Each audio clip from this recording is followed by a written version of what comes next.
With the school year coming to an end and summer quickly approaching, I'm beginning to have more time to read manga, and I assume, like me, you guys are in the same boat. So in this video, I want to give you guys 5 manga you should check out this summer.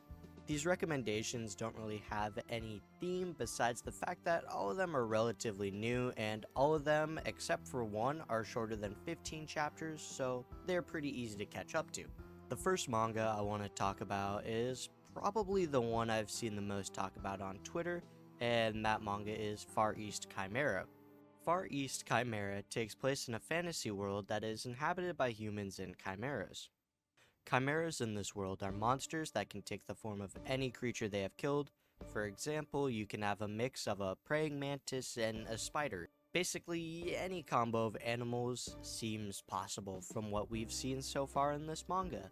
Far East Chimera is about Yuri, whose only desire is to just live comfortably in her home and not be bothered by the chimera. One day, Yuri decides to go into town to buy some more beer for her house when suddenly an alarm goes off warning people that there is a chimera in the area. Panicked, Yuri runs back to her house only to arrive and see it destroyed and surrounded by dead bodies. There seems to be only one survivor, but it's quickly revealed that the survivor is a chimera who attacks Yuri, leaving her incapable of fighting. The human chimera then plants some type of bulb in Yuri, which mysteriously heals her injuries, and the chimera then disappears. She is then discovered the next day by a woman who's trying to become head of the Hunter organization and is willing to do anything to gain that position. From there, the story develops into an entertaining fantasy series with some crazy good art and fun characters. If you're like me and have been looking for a fantasy manga, then this is definitely one you should check out. And just read all 7 chapters that are out as of me recording this. I like the MC, and her powers seem pretty cool, and I feel like she'll go through some entertaining development. Also, slight spoiler, but there's a new dude who's kind of head honcho who's introduced, and I'm so excited to see more of him, and more of the Hunter organization. Pretty much, if you're looking for a fantasy series with good art, cool fights, fun characters, and an interesting fantasy world, check this one out. It only has 7 chapters so far, so there shouldn't really be anything stopping you from reading this one and jumping on the hype train early. It feels like in every recommendation video, I shout out a delinquent manga, so why not keep up with the trend? This next manga is 9 Peaks, which is by the same mangaka who did Clover, a well-known delinquent manga that ran for 43 or something volumes. Gaku Mashio was a first-year high school student who lived with his father. He lost his father in a sudden accident just as he got suspended from school after getting into a fight.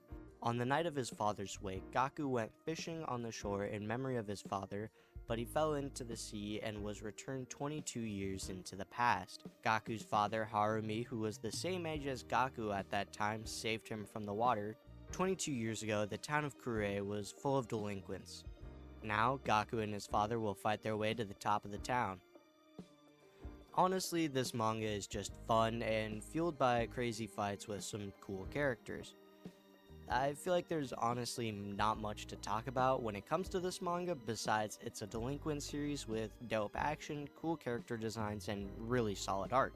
This is the one with the most chapters out of all the ones I plan to talk about, and yet somehow the one I have the least to talk about.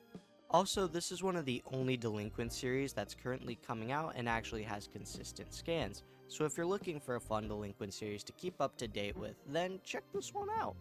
Satsudo is about our MC Akamori, who works a normal job at a confectionery sales company and is trying to climb the corporate ladder.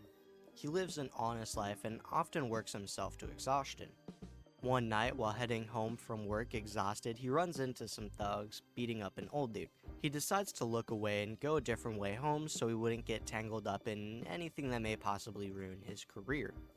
However, while walking away, the thugs notice him and corner him. Then, Akamori turns on the fucking cheat codes and beats the shit out of the thugs. Turns out, as a child, he was trained in a specific form of martial art specifically made for quickly killing people, which is now a dying form of martial art that only Akamori knows. From a distance, someone records a video of him beating up these thugs and posts it on the internet, where it quickly picks up traction. Now Akamori is being hunted by just about every martial artist in the world, while also trying to continue his job and live an honest life where he doesn't have to kill.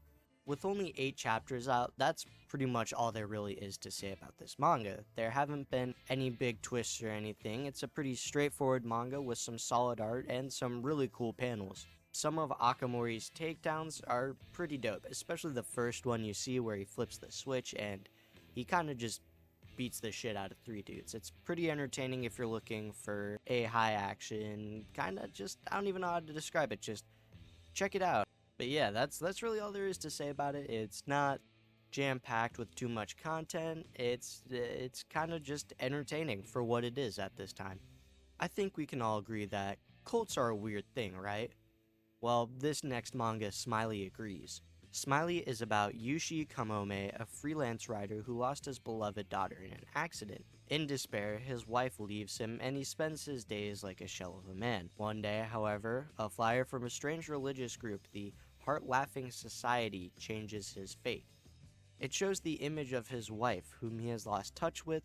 The overall tone of this manga is really eerie, and with only 8 chapters out so far, I think it's built up a cult pretty well and made it seem like an actually menacing thing in this world. There's nothing too special about the art, but it does have its moments where it shines and looks really good for certain reveals. I think my one issue with this series is that new chapters are pretty random and don't really seem to be on a schedule, but oh well, beggars can't be choosers. If you're just looking for an eerie manga that's currently coming out, then definitely check this one out. It feels like it has some potential. This next recommendation is probably my favorite out of all of these, and that's why I've saved it for last. Bugle Call takes place in 1294 and war rages. Ryuka, the bugler of a small mercenary band, is endlessly thrown into battle after battle, but longs for the day that he can fulfill his wish of becoming a real musician. One fateful day, however, Ryuka's latent powers awaken and his life takes a drastic turn. Under the guidance of the Pope, Ryuka is tasked to become a key player in the war and lead the fight against the Empire and its agent of destruction, the Garland. Like Far East Chimera, this is another fantasy manga and is a manga with a lot of mysteries and potential. One cool thing about this manga is the powers called Remus, which are super dope but also taken very realistically and not as something crazy. Like at one point there's a dude who can summon weapons, but it actually takes him time to create this weapons, so he gets off hella quick after taking too long to make another weapon. Another person can grow their arms to crazy length, but instead of people being intimidated by these powers and panicking, they actually attack him and just kill him instead of taking 10 minutes to create a plan. But enough of talking about other people's powers, let's talk about Ryuka's, which is that through playing music, he can show people a light and uses that to guide troops and lead them to victory. There are 9 towers with each surrounded by a kingdom, and what makes this unique is that each tower has a border that the kingdom exists on, and outside of those borders you can't use your powers unless within another border. This is just cool in my opinion because it's something we've never seen before and is an interesting way to make sure no one is too broken. Also, there's some cool mysteries in this series, like who the Pope is. The Pope seems to be a super shady dude that no one should really trust, but for some reason he's running a whole kingdom and recruiting other Reimi like Ryuka to defeat the Garland.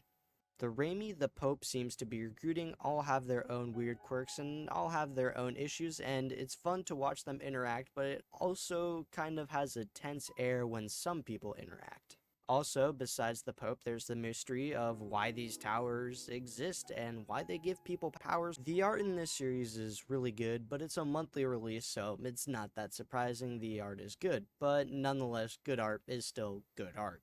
With interesting mysteries and looming threats, this series has a lot of potential, and its executions of these powers are so realistic you don't lose investments in the fights, and it's super entertaining. If you're not reading this series, you're just doing yourself a disservice at this point.